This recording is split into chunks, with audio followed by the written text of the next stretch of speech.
It's one thing whether a person has symptoms and is aware of not being well, and it's quite another thing whether a person has very little of psychic well-being but is not aware of it because he is able to kid himself by all sorts of avenues of escape. And I believe that a great number of so-called normal people, objectively speaking, are more sick than a number of people who consider themselves neurotic because they are aware of their symptoms. How, in fact, can this be, Dr. Fromm, that a person can be sick and yet feel no effects, have no symptoms of this sickness?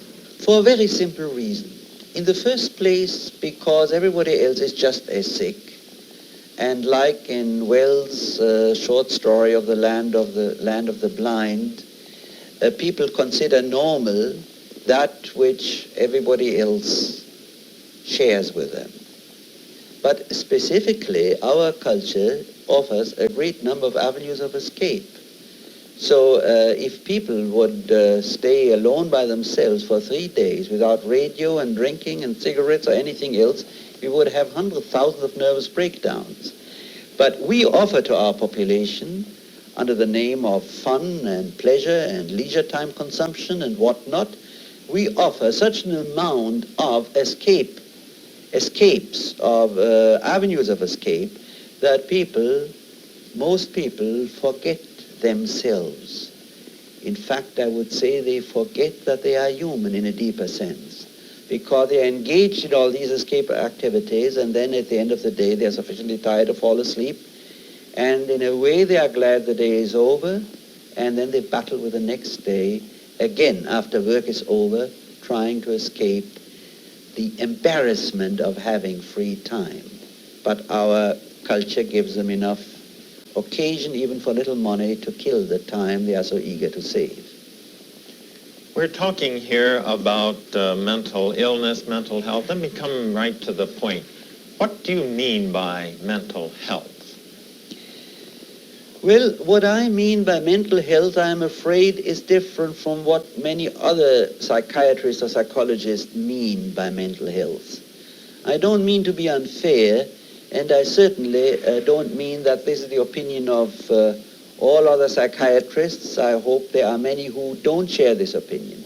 But certainly the opinion of many is that mental health is actually the same as adjustment, the same as not being sicker than the average guy, the same as being reduced to the socially current level of unhappiness. Not to be, not to stick out from the picture of the general run of people. Now, there is another aspect to it. Many people today define mental health actually by the absence of sickness. Sickness, again, defined very often in terms of adjustment, lack of adjustment, or at least in terms of concrete symptoms like insomnia, alcoholism, this, that, and the other. I would define mental health not in terms of absence of sickness, but in a positive sense, of wellness, of well-being. What does this well-being embrace? It's a very funny thing. What well-being is very elusive, but you see it when you see it. In fact, you don't have a chance to see it very often, because the people who really show a state of well-being are rare today.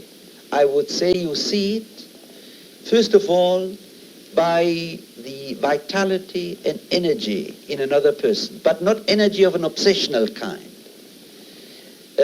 By the energy in a person who can be alone with himself, who can be alone with another person without trying to run away. You can see it in the joy of a person, but at the same time in his capacity to be sad when there is a reason to be sad. You can see it in his unending interest and response to people and to things. You can see it in the clarity of his awareness of other people and of situations.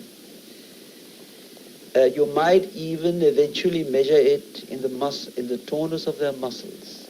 You might eventually even measure it physiologically, and maybe physiologists would have already measured it if they were more interested in well-being rather than the absence of sickness.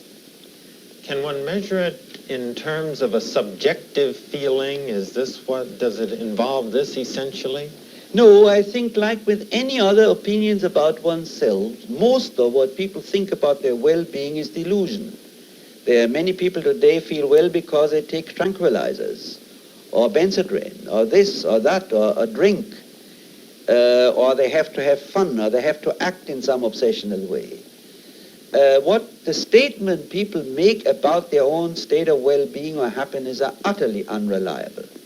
If this subjective feeling is a poor criterion and illusory and deceptive one, can you give us a positive and accurate criterion? What does it involve? I would say the intensity and clarity of awareness and response to the world.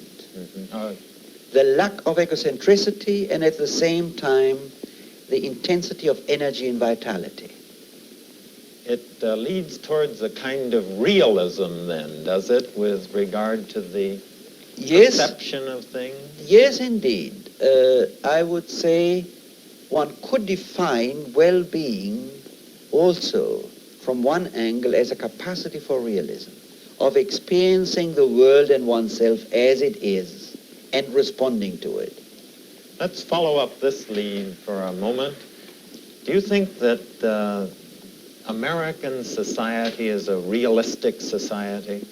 Indeed, I don't think that at all. I think we are probably one of the most unrealistic societies which have ever lived under the sun.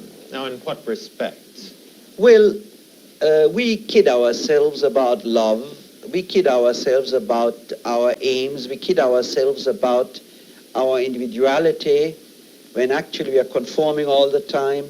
But I could give, and I want to give, a much more decisive and important example, and that is our attitude toward the threat of the self-destruction of the whole world. We sit here, we know that there is a good chance that not only this country, but our whole civilization, all we stand for, our children and grandchildren will be destroyed, completely destroyed by an atomic war. And yet we talk glibly about it. We have signs for shelter in cities in which we know there will be no shelter if a hydrogen bomb falls on them.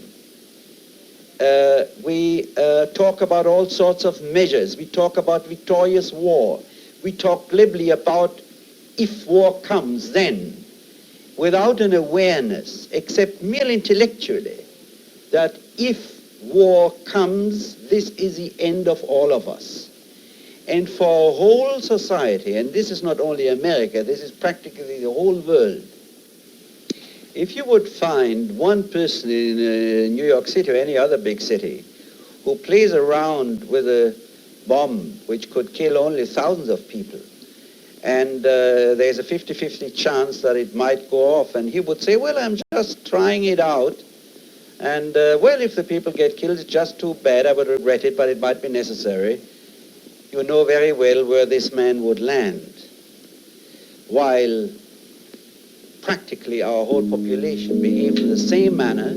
Everybody knows the possibility of the suicide of the human race, and only very few people are truly aware of it. If that is not lack of realism, I don't know what it is. The wind blows, I don't get to decide.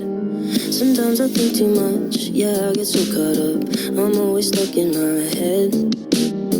I wish I could escape, I tried to yesterday. Took all the sheets off my bed.